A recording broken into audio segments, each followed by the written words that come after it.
Olá, boa noite, tudo bem? Tudo tranquilo com todos vocês? Sejam todos bem-vindos nessa, noite chuvosa. Mas vamos lá, vamos conversar sobre cada um de nós, sobre as nossas vidas, no sentido, o que acontece com as nossas vidas. Vocês já passaram por alguma coisa que abalou as estruturas de vocês?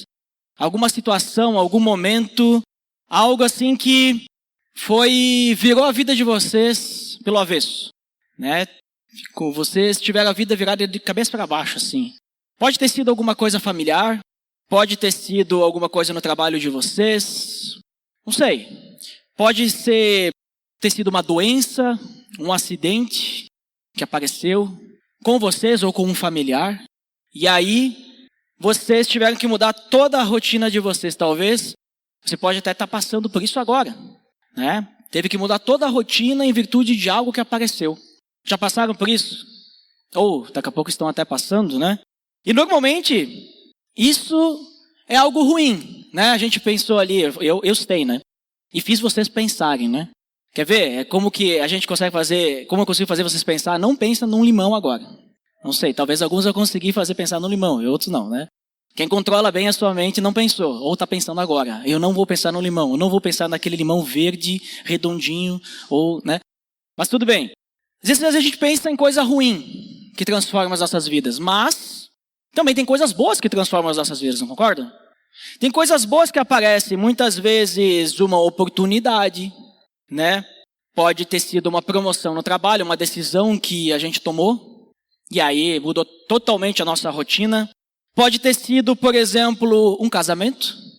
No momento que a gente casa, a nossa vida se transforma totalmente.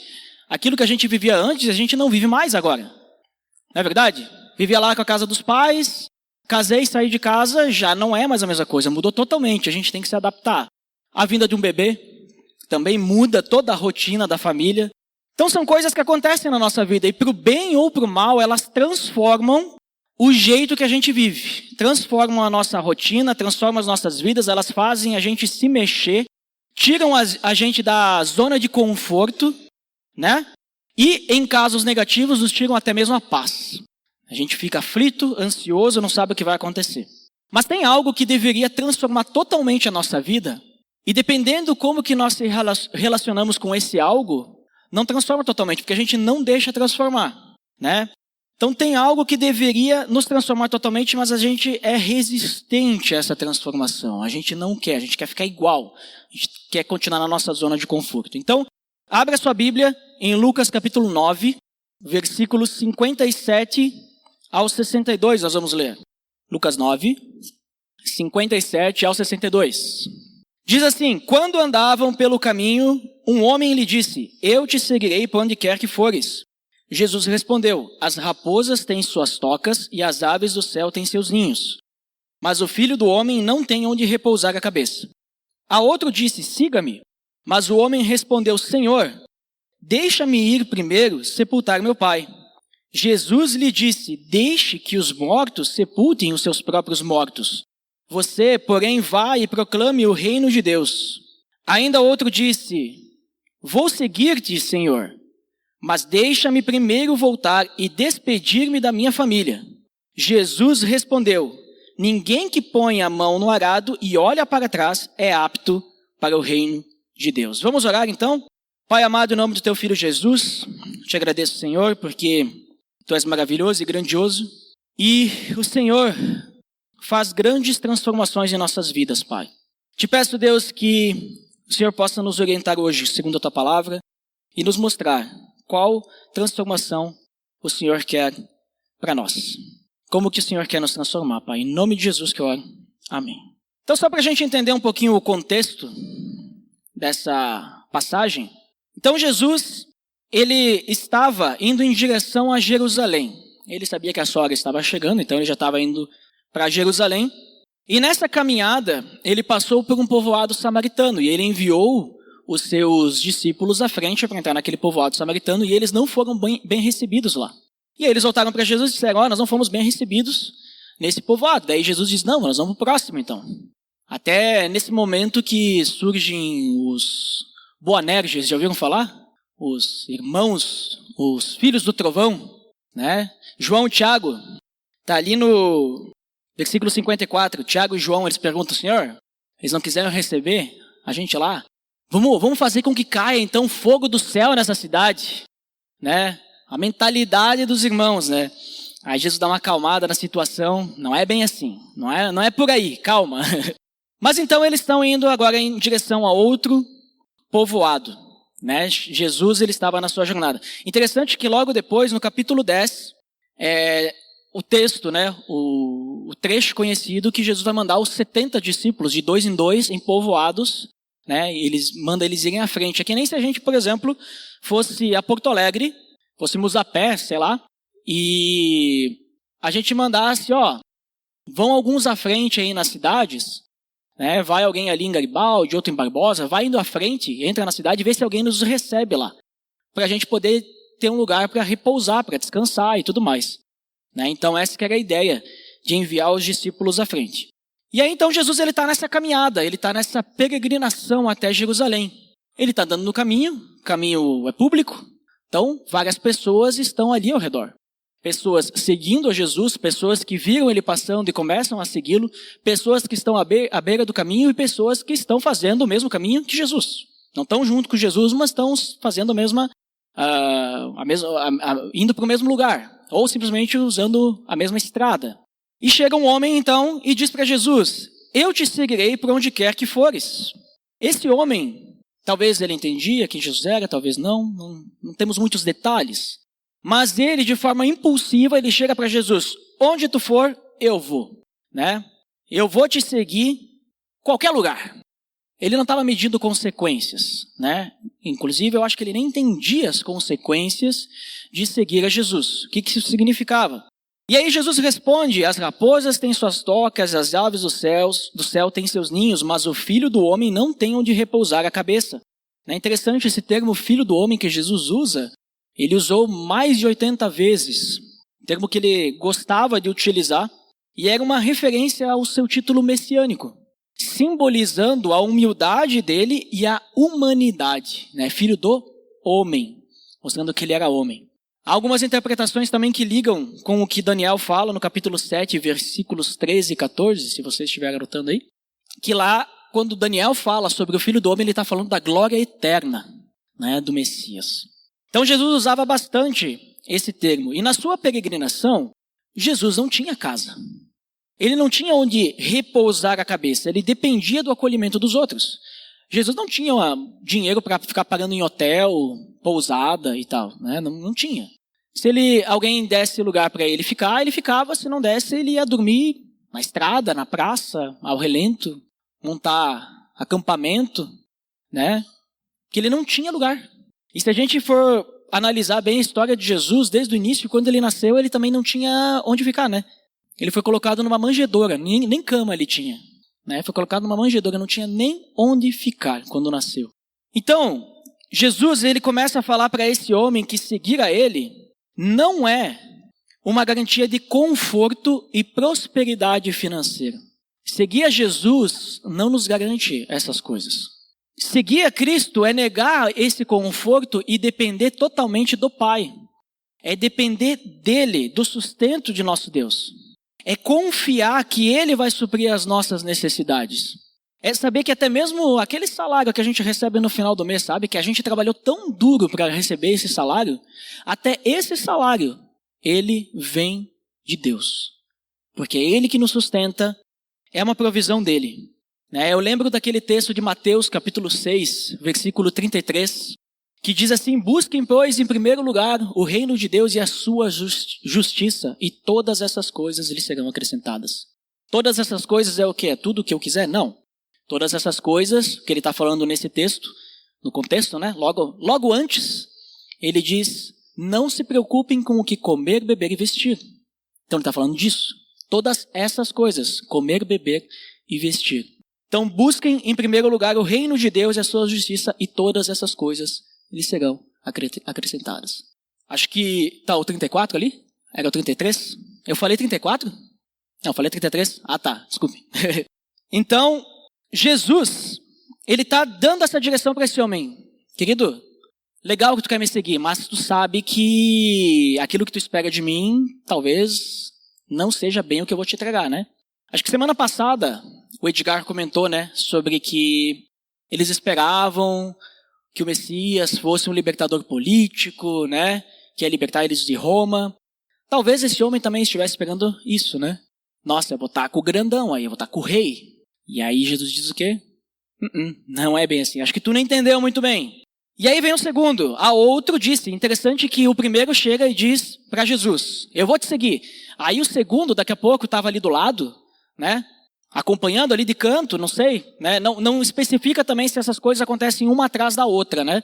Mas vamos entender que sim, são 3 encontros ali no mesmo momento. E aí o homem ali de canto diz, siga-me, vem comigo. E aí o homem respondeu, Senhor, deixa-me ir primeiro sepultar meu pai. Diferente do primeiro, que foi impulsivo, assim, né, já vou te seguir agora, estou indo junto contigo. Esse colocou a promessa a longo prazo, né? Eu quero te seguir, mas primeiro, né, eu tenho algumas coisas para fazer. Lá na frente, longo prazo, daqui uns 2, 3, 5, 10, 20 anos, né? Não sei qual a idade do pai dele, quanto tempo de vida ainda tinha. Eu vou te seguir, Jesus. Ele não está dizendo que o pai dele morreu. Ele diz, deixe-me primeiro ir primeiro sepultar meu pai. Então talvez isso fosse a questão do compromisso que eles tinham de cuidar dos pais, né? O mandamento, honrar pai e mãe. Então tinha que cuidar dos pais, não podia abandonar. Poderia ser por causa disso. Mas também era uma figura de linguagem, né? A gente usa figuras de linguagem, a gente usa gírias, né? A gente usa frases para falar não aquilo literalmente, mas para falar outra coisa. Então essa era uma figura de linguagem que significava eu vou esperar receber primeiro a minha herança e depois eu te sigo, né? Ele fala assim, deixe-me primeiro sepultar meu pai e dizer, olha, primeiro eu quero pegar minha herança. Daí, quando eu tiver com dinheiro no bolso, eu vou te seguir. E olha só que ocasião interessante. Jesus estava dizendo que não tinha onde ficar.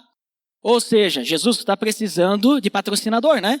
Então assim, ó, deixa primeiro eu esperar meu pai morrer, eu vou receber a herança, e aí aqui, ó, nós vamos ter muito dinheiro para continuar aí com, né, aquilo que tu precisa.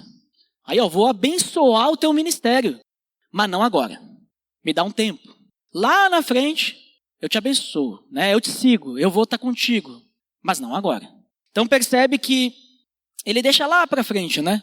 Às vezes a gente também tem uma mentalidade assim, né? Agora eu não tenho tempo para servir no ministério, porque tenho isso e aquilo, não sei. Mas lá na frente, daí, depois que eu arrumar essas coisas, eu vou ter tempo. Aí eu tenho tempo. Ou a gente pensa, às vezes, agora eu não consigo ofertar na igreja, né? Dar uma oferta. Porque sabe o que é? Eu estou guardando dinheiro, né? Estou guardando dinheiro aqui, eu tenho que comprar algumas coisas, estou guardando. E se eu ofertar, eu não consigo guardar. Mas se eu não ofertar, eu guardo. E olha só, eu vou investir. E aí, eu vou investir bastante. E aí eu vou ter muito mais. E aí depois eu vou poder ofertar muito mais. Mas daqui 20 anos eu começo a ofertar. Agora não dá, eu estou precisando, né? A questão aqui, Jesus vai responder, né? Deixe que os mortos sepultem os seus próprios mortos. Você, porém, vai e proclame o reino de Deus. A questão que Jesus está dizendo, deixa as coisas do mundo para o mundo. Deus tem que ser prioridade nas nossas vidas. Sobre todas as coisas. Antes, o nosso compromisso tem que ser com Deus.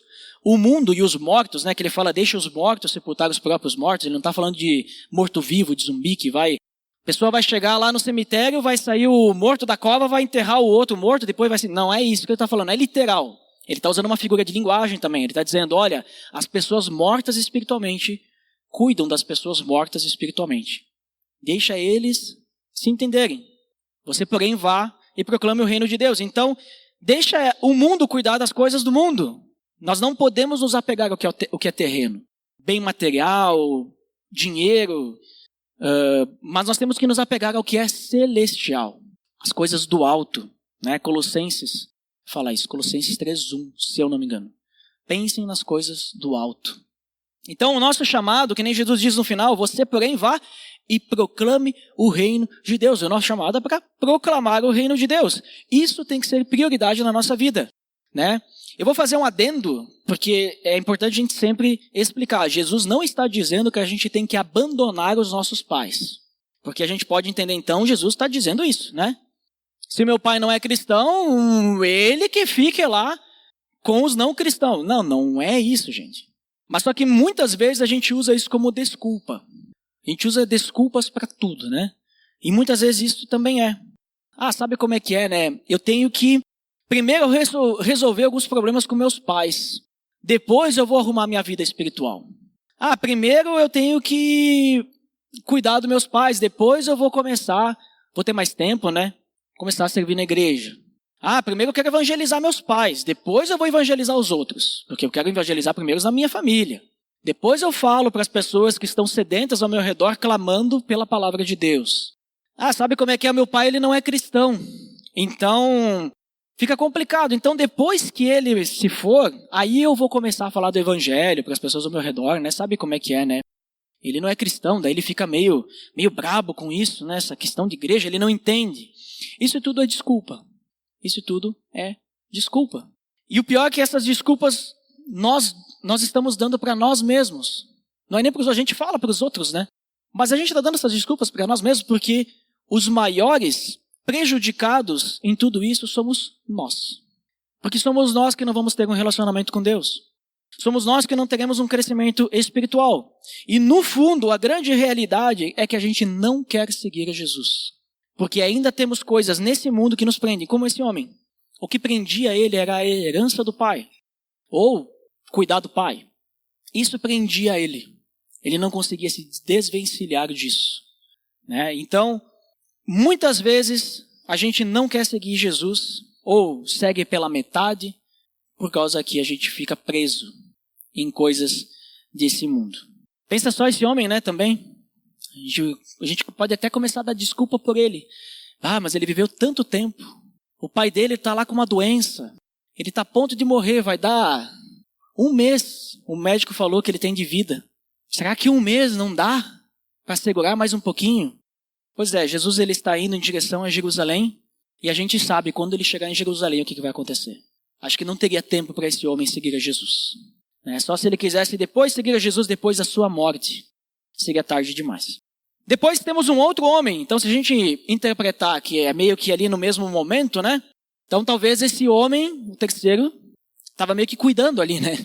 Tipo, ouvi o primeiro ali falando aquilo, o segundo, entendi o que aconteceu, né? E aí Jesus chega para ele e diz, ou melhor, esse homem chega para Jesus e diz, vou seguir-te. Agora eu fiquei pensando até agora na resposta que eu vou dar para Jesus. Vou seguir-te, Senhor, mas deixa-me primeiro voltar e despedir-me da minha família. Olha, eu vou te seguir agora, não é a longo prazo que nem esse daí que falou agora. E eu entendi que tu não tem nada, mas só quero avisar o pessoal, porque eu saí hoje de manhã, eu disse que ia trabalhar, eu não vou voltar, eles vão ficar preocupados, né?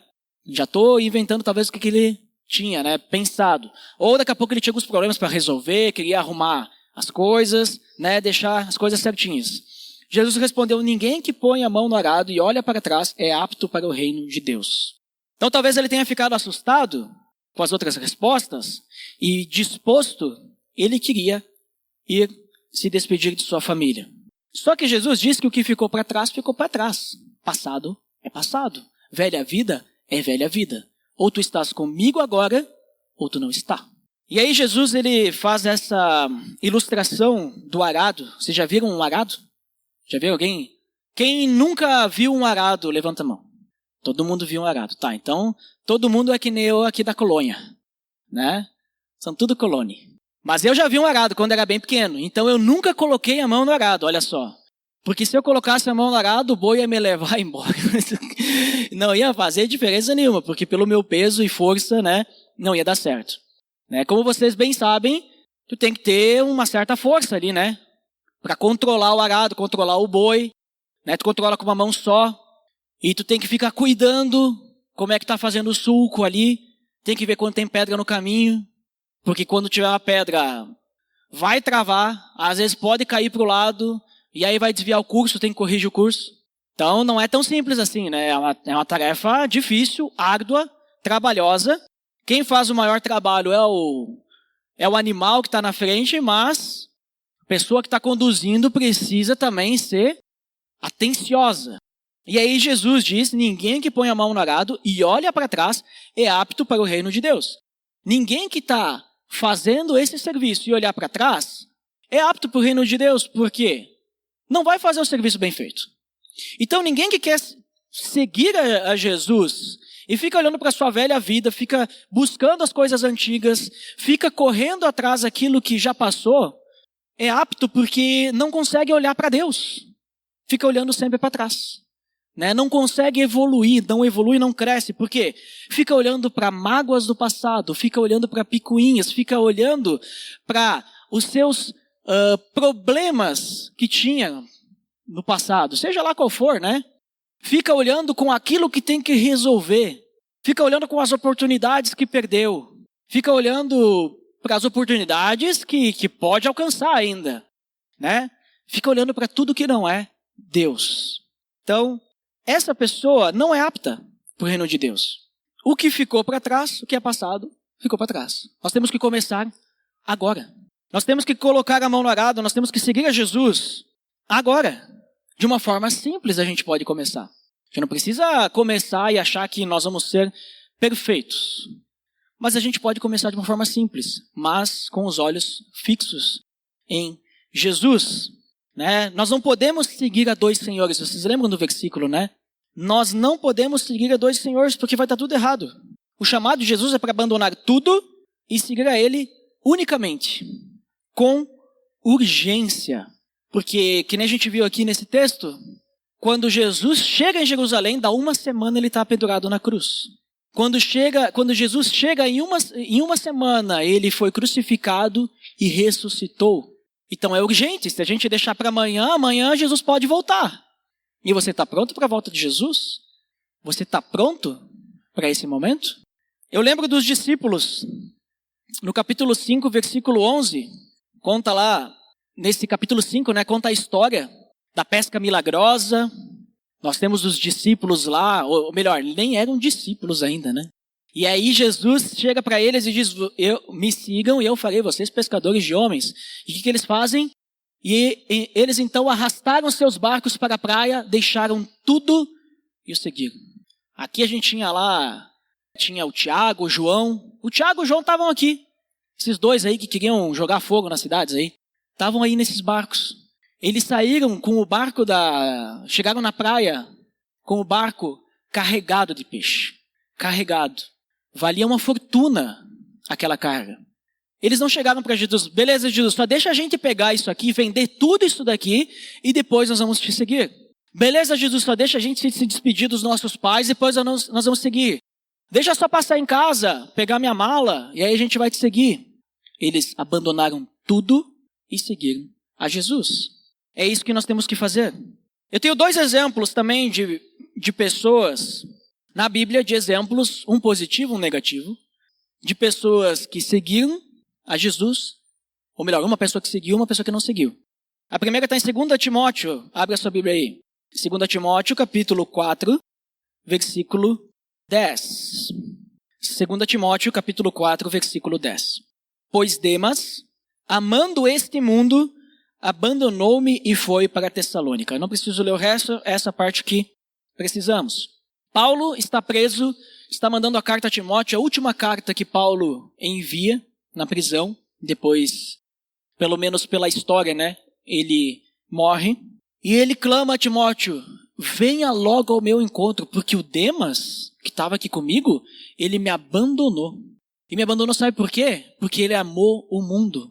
Ele não quis mais ficar aqui comigo, porque as coisas do mundo eram mais interessantes para ele. Então ele abandonou a obra do Evangelho por amor ao mundo. E outro texto, abre aí Filipenses, capítulo 3, versículos 13 e 14. Irmãos, não penso que eu mesmo já o tenha alcançado, mas uma coisa faço, esquecendo-me das coisas que ficaram para trás e avançando para as que estão adiante, prossigo para o alvo a fim de ganhar o prêmio do chamado celestial de Deus em Cristo Jesus. Isso que é Paulo. Paulo não amou o mundo. Paulo abandonou as coisas do mundo. Paulo era um homem influente, um homem que tinha tudo o que ele precisava. E ele abandonou tudo isso para seguir Jesus. Ele passou de perseguidor dos cristãos a perseguido. E isso não fez ele ficar se lamentando e olhando para trás, não, porque antes, quando eu não era seguidor de Jesus Cristo, eu não passava por esse sufoco. Na verdade, eu que estava açoitando, era muito melhor naquela época. Ele não se lamenta, ele não fica murmurando. O que ele fala? Esquecendo-me das coisas que ficaram para trás e avançando para as que estão adiante, prossigo para o alvo, a fim de ganhar o prêmio do chamado celestial de Deus em Cristo Jesus. Ele prossegue para o alvo. Os olhos dele estão fixos em Jesus. Como que você está? Você está mais para Demas ou para Paulo? Ou você daqui a pouco se identifica com algum desses 3 homens que foram conversar com Jesus e ainda não tiveram uma decisão de seguir a Jesus? Talvez você esteja nessa situação. Mas talvez você esteja como Paulo, fixo em Jesus, e isso é ótimo. Ou talvez como Demas, daqui a pouco começando a amar o mundo e vai chegar uma hora que se você continuar assim, você vai abandonar. O que você renunciou para seguir a Jesus? Se a resposta for nada, e eu acredito que aqui ninguém vai dizer nada, eu acho que cada um de nós renunciamos a alguma coisa para seguir a Jesus. Mas se a resposta fosse nada, daqui a pouco pessoas que não são cristãs vão responder, o que você renunciou para seguir? Eu não sei nada, eu nem sei quem é Jesus. Mas se fosse nada, significa que você não estaria seguindo Jesus. Porque seguir a Jesus requer renúncia, né? Mas para ter um relacionamento de intimidade com Deus, tem alguma coisa que ainda te prende? Para ser transformado totalmente, tem alguma coisa que está te segurando? Porque seguir a Cristo vem com uma transformação total. Total mesmo. E essa transformação, dependendo de cada um, né? Ela é gradual, pode demorar um tempo. Mas é uma constante transformação. Não é tipo assim, transformou um pouquinho e agora continua 30 anos igual. Não. Né? Todos nós somos transformados aos poucos. Né? Não é da noite para o dia. Mas traz mudança, nos confronta, nos tira lá daquele marasmo da escravidão do pecado, vai nos conduzindo a um crescimento espiritual. Né? Nós saímos daquela escravidão porque em Cristo nós somos livres, então. Nós passamos a ser livres. Ele é o nosso Senhor. Nós temos que nos apegar ao Evangelho, à verdade, que é Cristo. É isso que nós temos que nos apegar. E eu gostaria, para a gente concluir, para a gente encerrar, eu gostaria de fazer um parênteses, porque no último encontro que a gente teve do estudo que a gente está fazendo de Efésios, inclusive você que não participa, né, tipo, daqui a pouco tem algum compromisso, mas se você não participa para ficar em casa porque não quer, saiba que você está perdendo, porque é muito bom, assim, a gente tem tido um crescimento muito bom juntos, quem participa, né, e está aí sabe o quão interessante e legal que é. E aí surgiu uma dúvida no último encontro, uma dúvida bem sincera, inclusive, sobre essa questão de seguir a Cristo, né, de ter um crescimento espiritual. Sobre a questão de, por exemplo, assim, se eu posso ou não posso fazer coisas. Eu não vejo assim que eu ainda estou pronto, né, porque eu ainda tenho coisas que eu faço errado, assim, e sei lá, tenho dificuldade de me desvencilhar disso. Surgiu essa questão. E aí a resposta que eu dei naquele momento, que a gente tem é um momento assim bem de estudo, assim, mas todo mundo se envolve, todo mundo um edifica o outro, é bem legal. Eu comentei assim que enquanto a gente pensar que a gente não pode fazer isso, não pode fazer aquilo, eu tenho que fazer isso, eu tenho que fazer aquilo, significa que nós estamos vivendo uma religiosidade. E nós não estamos vivendo aquilo que Jesus realmente faz no nosso coração. Nós não estamos vivendo essa transformação. Eu vou dar um exemplo. Por exemplo, o domingo. Né? Tem gente que pensa que tem que ir para o domingo na celebração, todo domingo na celebração. Né? Tipo, se a gente disser que tem que ir, é uma regra. Aí é uma religiosidade. Mas eu sou livre em Jesus. Eu não preciso ir todo domingo. Né? Eu não tenho que ir. E realmente, eu não tenho que ir. Né? E aí a pessoa pensa o quê? Então, assim, como o que me faz me aproximar de Cristo não é ir no domingo, né? O meu crescimento espiritual não é ir no domingo, mas é o meu relacionamento que eu tenho com Deus, a transformação que Ele faz. Então, se eu faltar, não tem problema, né? Porque não é isso que me faz ser cristão. Eu não vou deixar de ser cristão se eu não for para a celebração no domingo. Tem gente que pensa assim. Eu penso que essas pessoas estão erradas. Porque eu entendo o quê? Se eu penso que isso, vamos dizer assim, eu não preciso ir porque eu sou livre e tal, eu estou sendo um religioso também. Porque eu estou dizendo assim, não, ir no domingo não me faz mais cristão, porque eu sou cristão indo ou não indo para o domingo, que me faz cristão. Beleza, daí então ir no domingo é o quê? Por que tu vai no domingo? Ah, eu vou no domingo porque tem que ir, né? É religiosidade. Vai no domingo fazer o quê? Então não vai. Se tu é cristão sem precisar participar do corpo de Cristo, sem celebrar o nome de Cristo junto num corpo, então tu não precisa participar disso. Muitas vezes a gente usa aquele texto de Hebreus, né? O texto de Hebreus que diz, não deixem de congregar como é costume de alguns. A gente diz, não, precisa, né? Só que eu quero trazer para vocês algo que faz é muito direto com aquela dúvida sincera que nós tivemos no nosso estudo de Efésios. O fato de eu vir no domingo, todo domingo, não é porque eu tenho que vir no domingo. E não é porque no domingo, se eu for, eu vou ser considerado cristão. Não é por nada disso. Eu venho no domingo, na celebração, porque eu quero. Porque eu tenho necessidade de celebrar o nome de Deus. Porque eu tenho necessidade de estar com vocês. Porque eu tenho necessidade, algo dentro de mim me diz que eu preciso estar lá. E se eu não for, vai me fazer falta. Se eu for para ficar em casa assistindo um futebol, assistindo um filme, ou for fazer qualquer outra coisa, algo dentro de mim vai dizer, eu queria estar lá. Mas eu optei em trocar aquilo que eu queria fazer por algo que, sei lá, eu também queria fazer, e aí eu coloquei isso mais importante, eu não sei, né? Mas eu queria estar lá, né? A Geisa, às vezes, até, eu vou usar a Geisa, não falei com ela sobre isso, mas ela falou outro dia sobre isso, de mim, então eu posso falar dela. Que quando a gente vai viajar no final do ano, né, principalmente na primeira celebração do ano, normalmente ceia. E eu perco a ceia. Gente, tô perdendo a ceia. Eu podia estar lá. Eu queria estar lá. Mas não tô. Tô aqui na praia. Né? Aí você pode pensar, não, a praia é bom de ficar, né? Mas eu queria estar lá. Porque tem algo dentro de mim que me pega, sabe? Até na última vez que a gente estava, eu estava até pesquisando, assim, preciso de uma igreja para congregar nesse final de semana, né? Porque vou ficar sem, né, meu alimento espiritual. Tipo, posso escutar estudos durante a semana inteira, né? Tem no YouTube, tem por tudo. Hoje o acesso é fácil. Mas estar ali, cantando músicas junto com os outros. Então percebem que a questão não é tem que ir, mas eu vou porque eu quero, porque tem algo. E aí que eu me pergunto, as pessoas que falam para os outros, porque eu digo que é uma desculpa, né? Mas elas estão dando essa desculpa para si mesmas, que dizem assim, eu não deixo de ser cristão se eu faltar um domingo, se eu não for e tal. Será que ela sente a necessidade de estar lá naquele domingo? Porque se ela não sente a necessidade, se não é importante, então a questão não é que ela não precisa, mas é porque ela não quer ir. Porque há algo lá que incomoda. E isso vale para tudo, gente. Vale para todas as coisas. Será que eu posso comprar um produto sem nota? Aí você vai dizer assim, a lei diz que não pode. Então é errado. Então eu não compro porque é errado.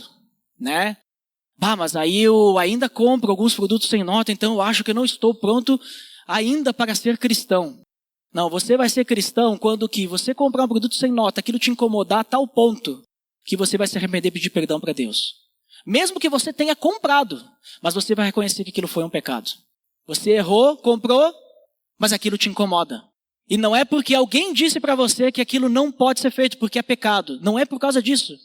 Mas é porque o Espírito Santo nos acusa. Ele é o nosso consolador, ele é o nosso conselheiro. Se tem alguém que nos revela e nos aponta o erro, é o Espírito Santo. É a palavra de Deus. Então percebem como que não é o preto no branco? Mas é uma transformação que Jesus vai fazer no nosso coração. Não é algo assim que a gente pega um livro de regras e diz, é isso que se faz e é aquilo que não se faz. E a gente vive isso. Mas o próprio Deus nos transforma. E Ele vira a nossa vida do avesso. Então, nós temos que nos apegar à verdade de Cristo, nós temos que nos entregar a Cristo e deixar Ele transformar nosso coração. É isso. Talvez tem coisas ainda que para você é normal e alguém usado por Deus, pelo Espírito Santo, vai te dizer, isso não é legal. E aquilo vai começar a te incomodar. E aí você vai perceber que aquilo que você achava que era ok, certo, não é ok. E não é porque a pessoa disse, isso é pecado, isso é errado, mas algo dentro de ti vai começar a te transformar. Isso é o poder de Deus. Isso é o Espírito Santo agindo através de nós. Isso é seguir a Cristo. E é isso que Jesus estava dizendo para aqueles homens. Larguem tudo e sigam-me. Não se preocupem com o passado. Não se preocupem com as coisas deste mundo.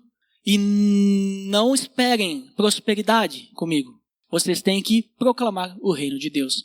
Viver o reino, me seguir. Vamos orar então por isso, que essa transformação possa ocorrer em nossos corações então. Senhor Deus, em nome do teu Filho Jesus, obrigado, Pai, porque um dia o Senhor chegou até cada um de nós. E o Senhor começou uma reforma, Pai, nos nossos corações. Uma mudança completa, uma transformação imensa, Pai. Muitas vezes nós resistimos a essa transformação porque nós gostamos das coisas como eram antes. Mas essas coisas não te agradam. Muitas vezes nós somos resistentes e rebeldes, mas o Senhor é misericordioso para nos perdoar. Nos mostre, Pai, os nossos erros. Nos mostre aquilo que nos afasta de Ti, Pai. E que essa transformação possa começar de dentro para fora. E que possamos a cada dia crescermos em maturidade para sermos semelhantes a Cristo, Pai. Em nome do Teu Filho Jesus. Amém.